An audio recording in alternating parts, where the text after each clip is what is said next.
E aí pessoal, tudo bem com vocês? Sejam bem-vindos ao canal O Financista.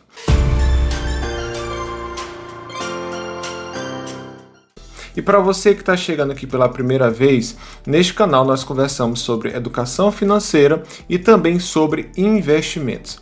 E hoje eu quero iniciar uma série com vocês que é falar do livro O Mais Importante para o Investidor, de Howard Marks. Esse livro me influenciou bastante na forma de pensar sobre investimentos e acredito também que vai fazer uma diferença na sua vida. O ideal é que você compre o livro, faça uma leitura, mas se você não puder fazer isso agora, tudo bem, né? Não tem problema, para isso que eu estou aqui, para trazer uma espécie de resumo desse livro ou tratar de alguns temas importantes que esse livro aqui fala. O mais importante para o investidor, do Howard Marks. Quem é Howard Marks? Howard Marks é um americano que aí se formou na Wharton School da Pensilvânia e ele é conhecido por ter um pensamento contrário ao mercado. Ele não vai com a multidão. O que ele chama de pensamento de segundo nível. E o que seria isso? Sabe quando todo mundo está indo para um lugar e dizendo, olha, vamos investir aqui que vai dar bom? Pois é, ele pensa, não, se está todo mundo para esse local, então já não é mais tão bom assim. Enfim, eu vou aprofundar esse tipo de pensamento dele, que é um dos temas que ele cita, o pensamento de segundo nível. Mas, basicamente, ele ficou conhecido por isso. E ele é cofundador da Oaktree Capital, uma gigante gestora de investimentos americana, que tem um retorno anualizado aí de 9,53% ao ano. Isso para o mercado americano é muito bom. E sempre indo nessa contramão do mercado, investindo em ativos mais alternativos. Então vamos ver aqui um pouco sobre esse livro. Então eu não vou falar tudo num vídeo só para não ficar longo, eu vou dividir em algumas séries, talvez 3 ou 4, vamos ver como é que vai ser. Mas vamos lá, vamos começar a ver sobre esse livro, tá? Então ele vai falar o que é mais importante para o investidor. Essa é uma pergunta bem intrigante, né? O que a pessoa deve saber sobre investimentos? O que seria aquilo que é mais interessante? E ele vai dizer uma série de coisas que são importantes, mas ao que dá a entender no livro ele fala que o risco é a questão mais importante, como o investidor vai analisar o risco. Mas para até chegar nesse raciocínio ele vai falando uma série de coisas. Tá, e o primeiro ponto que eu quero citar aqui é o pensamento de segundo nível. Para ele, investir é como se fosse uma espécie de arte. Como é que eu posso pensar nisso? Imagina no futebol. No futebol você tem várias escolinhas de futebol, certo? Pois é. E aí lá o aluno vai aprender o quê? A fazer um passe, a chutar. Quem é goleiro vai aprender os pulos lá de goleiro, as técnicas de defesa. Mas no final das contas, você não consegue produzir em série Ronaldinhos Gaúchos, Ronaldo Fenômenos, Neymar, enfim, outros grandes jogadores aí do futebol. Você não consegue reproduzir em série, porque existe ali um quê de talento, né, um quê de arte ali no futebol que não pode ser replicado por todo mundo, assim como em todas as artes, né? Você pode treinar pintura por vários anos e provavelmente você não vai ser o Leonardo da Vinci. Então, mas assim nos investimentos. Então ele fala que, claro, você pode aprender sobre investimentos e que há um nível básico. Por exemplo, você pode buscar ficar ali em linha com o mercado. O que seria isso? Imagina que você quer investir na Bolsa Brasileira e você não precisa necessariamente querer superar essa bolsa. Ou seja, se o resultado da bolsa, vamos lá, só falando em números para que você entenda, não são esses números na realidade, mas para que fique mais fácil o entendimento. Imagine que a Bolsa Brasileira ela renda todo ano 10%.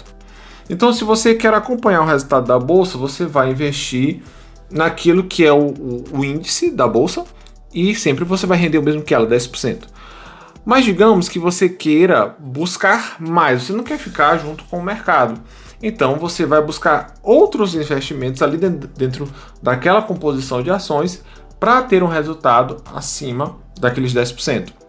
Óbvio que quando você faz isso, você corre mais risco. Você pode ter um resultado maior, mas também ter um resultado pior. Porque se você for analisar, a maioria dos fundos de investimento de ações, eles não conseguem superar o seu benchmark. O que é benchmark? Benchmark é a referência. Então, o que é a referência hoje, por exemplo, das ações brasileiras?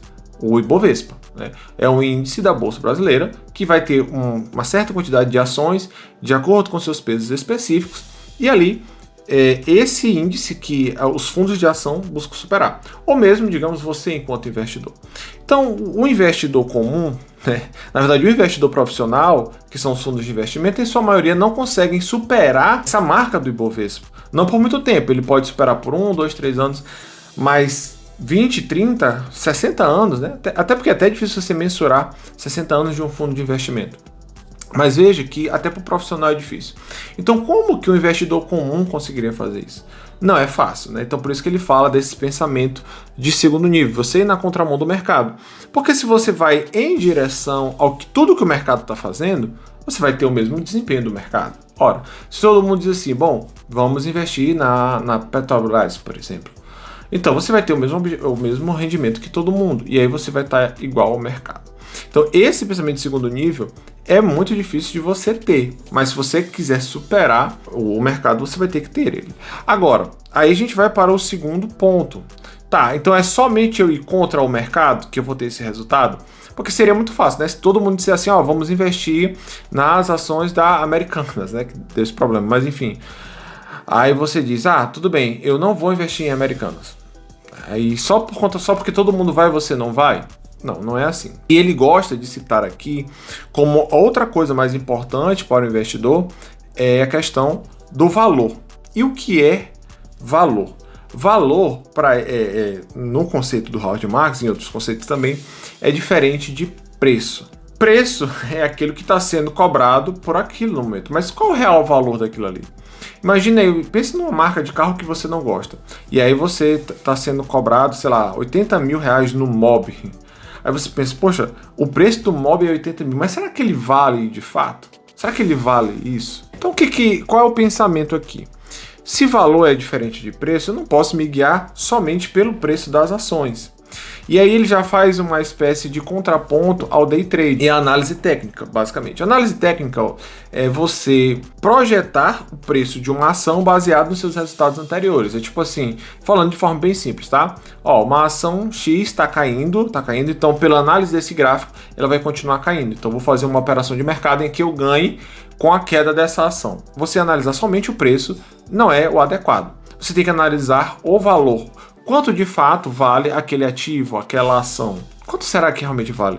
E aí, claro, ele não vai explicar no livro as técnicas dele de fazer esse valuation, de quanto isso vale, né? Mas ele fala que essa análise é a parte mais importante para você olhar um ativo. E quando ele fala de ativo, pode ser uma ação, pode ser um título, por exemplo. Quando fala de título é renda fixa. Então, como é que eu faço para analisar, né? Só que tem outro ponto além do valor, porque você tem o valor de agora e o valor no futuro. Então, você pode imaginar que existem pessoas que fazem um tipo de investimento baseado em ações de crescimento. Ou seja, eu vejo uma ação hoje, sei lá, vamos dizer que surgiu uma nova companhia aérea no Brasil, a Voa Brasil, né? E aí essa Voa Brasil, ela abre o capital na bolsa e eu olho e digo, bom, pelo que ela tem hoje, ela daqui a 5 anos vai valer duas vezes do que ela vale hoje. Então eu posso até pagar um preço maior por ela, mais do que ela está valendo hoje, mas é porque eu sei que daqui a tantos anos ela vai me dar esse retorno. Então você prospecta o crescimento de uma empresa.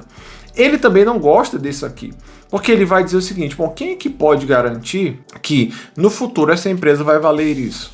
Então já ele descarta essa questão de investir em crescimento.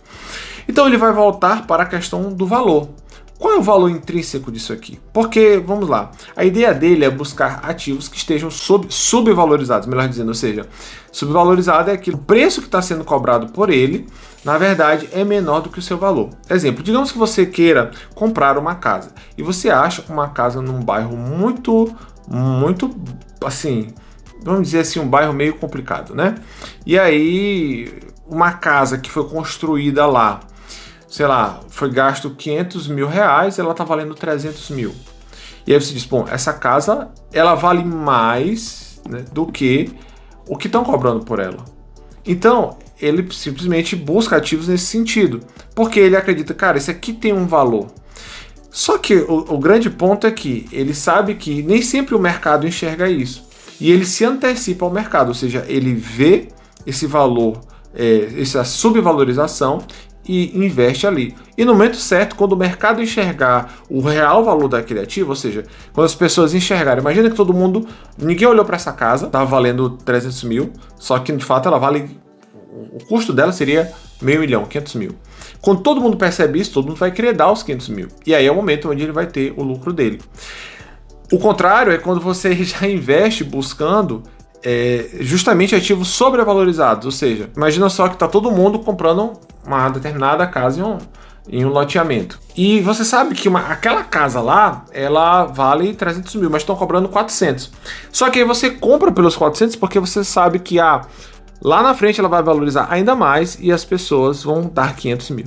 Só que aí você está correndo risco maior, porque você está pagando mais do que aquilo ali vale. E se as pessoas não enxergarem, provavelmente ali você vai ter um certo prejuízo se você compra e vende casa, tá? Então, ele busca esse valor intrínseco como a maior medida de segurança, porque quanto mais barato você compra uma coisa, menor é o risco dela.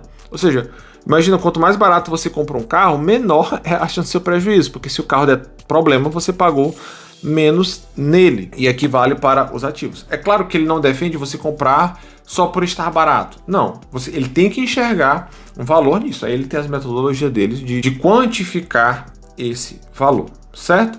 Então, por hoje, pessoal, vamos nos manter por aqui, mas ainda existem outros aspectos dos investimentos que ele vai tratar. Muita coisa, esse livro é muito rico e traz vários insights para nós. E assim, se você está querendo investir em bolsa de valores, essas coisas, e quer, sei lá, ter uma ideia assim, de como começar, de como formar o seu pensamento, esse livro é ideal. Porque assim, quando a gente fala de investir, a sua mentalidade ela vai definir muito de como do seu sucesso ou do seu fracasso. Não adianta querer saber qual é a melhor ação. Mas assim, a questão não é saber qual é a melhor ação, qual é a melhor coisa, não. Mas ter a mentalidade correta, que é uma coisa que ele vai defender aqui. E que também é uma das coisas mais difíceis que tem. Então, pessoal, obrigado por você que assistiu até aqui. Até a próxima. Fiquem com Deus e aguarde os próximos vídeos.